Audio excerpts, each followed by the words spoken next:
Operation सिंदूर जो चलाया गया, हालांकि ये ऑपरेशन सिंदूर अभी खत्म नहीं हुआ है, लेकिन जो ऑपरेशन सिंदूर चलाया गया उसके बाद विपक्ष ने तमाम सवाल ऑपरेशन सिंदूर पर खड़ा किए।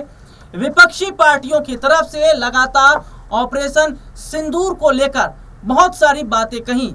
ये तक कहा गया कि जो ऑपरेशन सिंदूर चलाया गया अगर वो पूरा नहीं हुआ है तो आखिरकार फिर जश्न मनाना कैसा, आखिरकार ये तिरंगा यात्रा निकालने का क्या मतलब है, जब खुद ये बात रक्षा मंत्री राजनाथ सिंह ने कहा था कि अभी हमारा सपना अधूरा है और अभी ऑपरेशन सिंदूर जारी है, जबकि ये बात खुद प्रधानमंत्री नरेंद्र मोदी भी कह चुके हैं।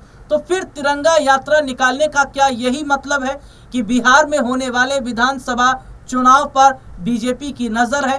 क्या इस तिरंगा यात्रा के जरिए बीजेपी बिहार के विधानसभा चुनाव को जीतने की तैयारी कर रही है? क्या उसे ऐसा लग रहा है कि ऑपरेशन सिंदूर के बाद जो तिरंगा यात्रा निकाली गई और जिस तरीके से बीजेपी के कई बड़े बड़े नेताओं ने इस तिरंगा यात्रा में जमकर मोदी सरकार की तारीफ की, मोदी सरकार के जो फैसले हैं उसको कहीं ना कहीं उन्होंने बेहतर बताया और ये बताया कि किस तरीके से हमारे देश के प्रधानमंत्री जो मोदी कहते हैं वो करके दिखाते हैं। वो बात अलग है कि प्रधानमंत्री नरेंद्र मोदी ने तो ये भी कहा था कि पाकिस्तान ने जो किया है उसे उसका सिला ऐसा दिया जाएगा, उसके दो हिस्से कर दिए जाएंगे, पाकिस्तान को देश के नक्शे से हटा दिया जाएगा। ये तक भी कहा था कि जिन आतंकियों ने पहलगाम में इस घटना को अंजाम दिया उन आतंकियों की रूह कांप उठेगी, ऐसी सजा दी जाएगी।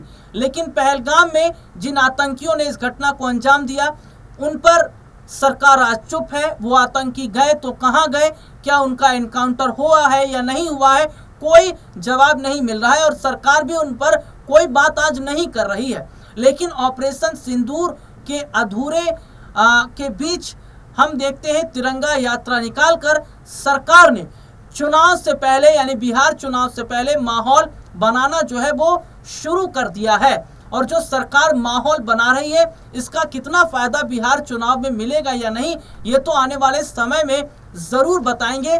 लेकिन ऑपरेशन सिंदूर पर जहां विपक्ष सवाल खड़ा कर रहा था, जहां ये कह रहा था कि तिरंगा यात्रा निकालने का क्या मतलब, जहां ये कहा जा रहा था कि अगर भारत ने पहले से पाकिस्तान को हमले की जानकारी दी थी तो पाकिस्तान ने हमारे कितने लड़ाकू विमान मार गिराए, ये राहुल गांधी का बयान था। इन सब के बीच में हम देख रहे हैं कि एक और मामला सामने आया। अब बीजेपी यानी कि बीजेपी की जो सहयोगी पार्टियां हैं उनमें दौफाड़ होती नजर आ रही है। जरा ध्यान से सुनिएगा, एबीपी ने एक हेडलाइन छापी है। एबीपी की हेडलाइन है कि बीजेपी की मांग स्कूलों मदरसों में पाठ्यक्रम का हिस्सा बने ऑपरेशन सिंदूर। लेकिन किस बात पर जेडीयू यहां पर भड़क गई है, अब इसको सुनिएगा बहुत ध्यान से। बिहार में विधानसभा चुनाव होने वाले हैं, नीतीश के मिजाज वैसे ही ठीक नहीं है। नीतीश ने हाल ही में चिराग से गुपचुप मुलाकात भी की, नीतीश के पाला बदलने की तैयारी भी चल रही है और ऐसे में अब बवाल हो गया ऑपरेशन सिंदूर को लेकर। पहलगाम में हुए आतंकी हमले का बदला लेने के लिए लॉन्च किए गए ऑपरेशन सिंदूर को बिहार में पाठ्यक्रम में शामिल करने की मांग बीजेपी की तरफ से उठाई गई। चुनावी वर्ष में बीजेपी कोटे के मंत्री नीरज कुमार सिंह बबलू ने यह मांग उठाई है। इसको लेकर सियासत तेज हो गई है। सीएम नीतीश कुमार की पार्टी के नेता की ओर से भी स्टैंड साफ किया गया है। दरअसल नीरज कुमार बबलू ने कहा कि जम्मू कश्मीर के पहलगाम में हुए आतंकी हमले के बाद भारतीय सेना ने ऑपरेशन सिंदूर से पाकिस्तान को करारा जवाब दिया। भारतीय सेना के पराक्रम शौर्य की देश सहित पूरे दुनिया में चर्चा हो रही है।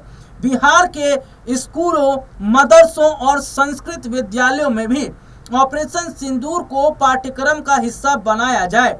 बीजेपी नेता ने कहा, देश के बच्चों की सेना की बहादुरी की जानकारी मिलनी चाहिए ताकि वे भी गौरवान्वित महसूस करें और प्रेरित हों।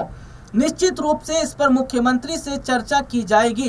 पार्टी के अंदर चर्चा हो गई है। नीरज बबलू ने कहा कि डिप्टी सीएम सम्राट चौधरी, मुख्यमंत्री से लेकर इसको लेकर बातचीत करेंगे। इस मांग पर जेडीयू के बड़े अल्पसंख्यक चेहरा और विधान पार्षद गुलाम गौस ने बड़ा बयान दिया। गुलाम गौस ने कहा, इसको पाठ्यक्रम में शामिल किया जाए, कोई हर्ज नहीं, लेकिन इस पर राजनीति ना की जाए। कुछ लोग सेना की उपलब्धि को अपनी उपलब्धि बताने की कोशिश कर रहे हैं। सुन रहे हैं आप? कुछ लोग सेना की उपलब्धि को अपनी उपलब्धि बनाने की कोशिश कर रहे हैं। ये किसे कह रहे हैं? ये किसे कहा जा रहा है? जिस तरीके से ऑपरेशन सिंदूर की अगर बात करें, सफलता के बाद बीजेपी ने जो तिरंगा यात्रा निकाली, और मैं बात कर ही रहा था कि ऑपरेशन सिंदूर के बाद जो सफलता यात्रा निकाली गई, ऑपरेशन सिंदूर के बाद जो तिरंगा यात्रा निकाली गई, इसमें मोदी सरकार की ही तो तारीफ हो रही थी। इसमें मोदी सरकार के फैसलों को लेकर ही तो बढ़ा चढ़ाकर बताया जा रहा था, जिस पर जेडीयू ने आपत्ति जताती। तो क्या बिहार चुनाव से पहले ये एनडीए के अंदर सबसे बड़ा टकराव नहीं है? जो नीतीश कुमार ये कहते हैं कि मैं प्रधानमंत्री मोदी जी के साथ हूं, मैं उनके हर फैसले के साथ हूं, और दूसरी तरफ जेडीयू के जो नेता है उनका ये बयान सामने आना। जेडीयू नेता ने कहा कि जो लोग इस तरह की बयानबाजी कर रहे हैं उनसे पूछना चाहता हूं कि आपके घर से आपके कितने भतीजा भाई सेना में गए? सिर्फ बयान देने से नहीं होता। सेना की कामयाबी का चेहरा अपने ऊपर बांधने की, कामयाबी का जो सेहरा है उसे अपने ऊपर बांधने की कोशिश नहीं करें। जनता सब समझ रही है। ये उन्होंने बयान दिया। और सबसे बड़ी बात है कि यहाँ पर देखा जा रहा है कि क्या बिहार विधानसभा चुनाव से पहले ये एनडीए के अंदर सब कुछ हालात ठीक जैसे नहीं दिखाई दे रहे। देखिए, सबसे बड़ी बात क्या है कि जिस तरीके से मैं पहले भी कह रहा हूं कि ये देखा जा रहा है कि अगर बिहार में एनडीए की सरकार बनती है तो नीतीश को सीएम चेहरा नहीं रखा जाएगा। बीजेपी के कई बड़े बड़े नेताओं की स्टेटमेंट का इस तरीके से सामने आना कि अगर एनडीए की सरकार बनी तो हम अपना सीएम बनाएंगे। दूसरी तरफ नीतीश कुमार को साइडलाइन करने की जो तैयारी चल रही है, क्या वो ये बताता है कि नीतीश वाकई अगर सोचते हैं तो शायद वो एनडीए से अलग हो सकते हैं, क्योंकि इतिहास गवाह रहा है नीतीश ने जब पलटी मारी है, पूरी सियासत ही कहा जाए तो उलट पुलट होती नजर आई है। तो ऐसे में क्या बड़ा कदम नीतीश कुमार की तरफ से उठाया जाएगा, ये बड़ा सवाल है। लेकिन अब अपने दर्शकों को मैं यहाँ पर यह भी बता दूं कि ऑपरेशन सिंदूर को पढ़ाने के लिए, ऑपरेशन सिंदूर के बारे में पढ़ाने के लिए अब चर्चा चल रही है राजस्थान में भी। देखिए क्या खबर है, उसको जरा ध्यान से सुनिएगा। एबीपी की यह हेडलाइन है, अब राजस्थान के मदरसों में भी पढ़ाया जाएगा ऑपरेशन सिंदूर, कर्नल सोफिया कुरैशी पर खास फोकस है। राजस्थान मदरसा बोर्ड ने तय किया है कि भारतीय सेना के शौर्य की गाथा अब बच्चों के सिलेबस में शामिल की जाएगी, यानी कि सिलेबस में शामिल होगा।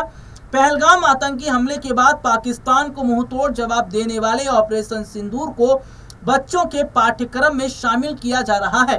राजस्थान मदरसा बोर्ड के चेयरमैन एमडी चौबदार ने यह जानकारी दी। उत्तराखंड के बाद अब राजस्थान मदरसा बोर्ड ने भी यह फैसला लिया है कि मदरसों के बच्चे ऑपरेशन सिंदूर के बारे में पढ़ेंगे। इस ऑपरेशन की ब्रीफिंग करने वाली इंडियन आर्मी की कर्नल सोफिया कुरैशी और इंडियन एयरफोर्स की विंग कमांडर व्योमिका सिंह पर खास फोकस रखा जाएगा, ताकि मदरसे में पढ़ने वाली बच्चियां उनसे प्रेरणा ले सकें।